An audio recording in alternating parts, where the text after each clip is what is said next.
one of our tools in our sports life coaching for people to really understand who they are, both as competitors and as these people of great passion, is competitive greatness. I'm sure, Ronnie, you remember when you were going through all of our training, and we've been doing all of our coaching together for years and years, that really anchoring in competitive greatness is a great place for an athlete's heart to understand whether I'm doing it professionally, personally, or philanthropically. I can still bring that competitive spirit that I have inside of me and have it show up in such a just unique and powerful way. So let's break that down a bit. For us, the formula for competitive greatness is truth, faith, and love as we define it. And so, Ronnie, take us through kind of what your truth is, your definition of faith, and your power of love as you are stepping into this new season for competitive greatness. Yeah, I love that, Carlette. There is people have always the thing about I loved about sport was obviously that competitive element, and there are so many things that we can bring out of our sport into the transition to the next phase of life, in any phase of life actually as well. And the thing about that I loved too was that really was I think naturally I was not we talk about natural competitiveness. And the thing about it that I've really learned about myself over the years was that ability to, well, one, that recognized I was gifted in the sport. I had this ability to really to play this game of rugby, recognize the natural ability I had, but also but I had to have the application to sharpen the skills and to do really well, because in my mind was about really being the best. And I suppose as I journeyed through sport was not just being about the best in the world, was really recognizing that I had to be the best me. I had to be the best me in terms of speed, in terms of everything, in terms of sharpening my skills. That I always asked the question to myself was, how good am I? And so how good am I meant that I had to do everything physically to be able to get my body to that place where I could ask it to do something on the field and bang, I would go.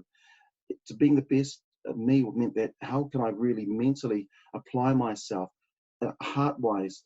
We had an old trainer that said, Eroni, body on fire, head in the fridge.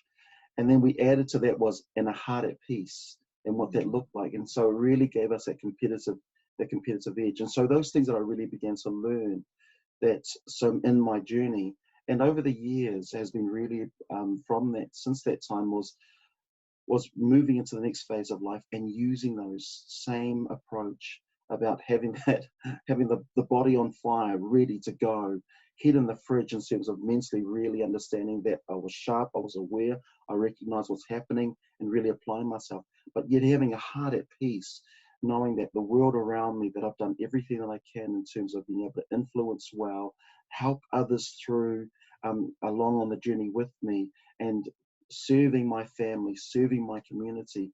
That's what it meant. That's what it looked like.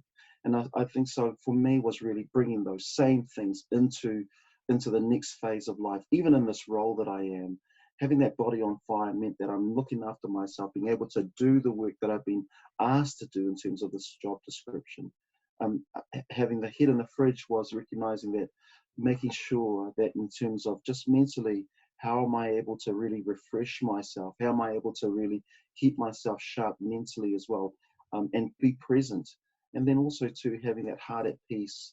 And you talked about the elements of faith as well, Carlette. And for me, that was a very important part of who I am as important. It's always been an important part of my journey through sport as well, that everything revolved around my faith and understanding my love for God, recognizing that He is a creator that gave me this ability to be able to, that blessed me with this ability to play sport, but yet also gave me the responsibility with a platform to be able to influence positively this world around me, and and being able to use that in essence to be able to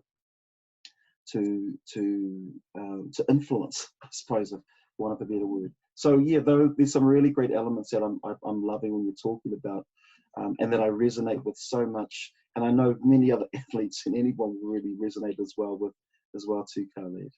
So, as we talk about that anchor of love, and Arani, you shared so beautifully the truth, faith, and love component. Your truth being that you had the ability, and yet you had to practice, practice, practice. And, team, I want you to hear that is that as we go through this really challenging time, what we're doing with our time is, are we investing really in our Mm, future, or are we anchoring in fear?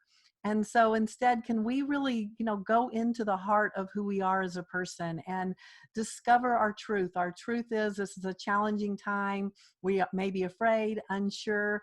And my truth is, I have skills. I have transferable skills from whatever I was doing, before any of this happened, to how can I strengthen them? My truth being, how can I invest every day in winning the day and being my best self for my family, for my community, reaching out, asking for hope, asking for help, the things that I need, making sure that my truth is I have the ability to express it, having faith in myself, in my community, in my support team that I do go and ask for help with, as well as if you have faith in God or whoever it is that you have faith mm, in, we support that. And then really coming to a place of anchoring this competitive greatness in love. And that's what you heard Arani share so beautifully from his heart, with it being about passion and purpose and serving. And so if we can redirect all of our energy in this time of great challenge to what do we love? How do we love? Who do we love? What do we want to come out of this in a way that is love anchored rather than fear based?